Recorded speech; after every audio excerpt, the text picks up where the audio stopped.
lucky galah is one of the most abundant and familiar of the Australian parrots, occurring over most of Australia. Here, perched near a feeder with a grown chick noisily begging for food, he is kicked out. Galahs form huge and noisy flocks that feed on seeds and roots from the ground.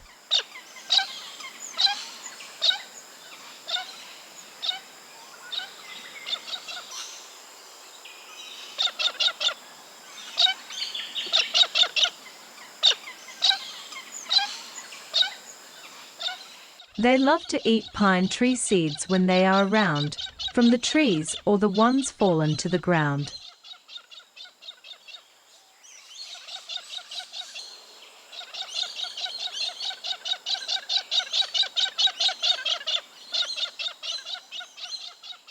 Their screechy sound is welcome in gardens and backyards.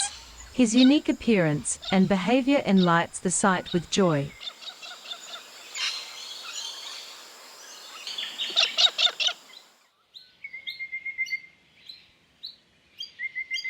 Pale-headed rosella eats grass, tree seeds and fruits, also gets used to frequent feeders.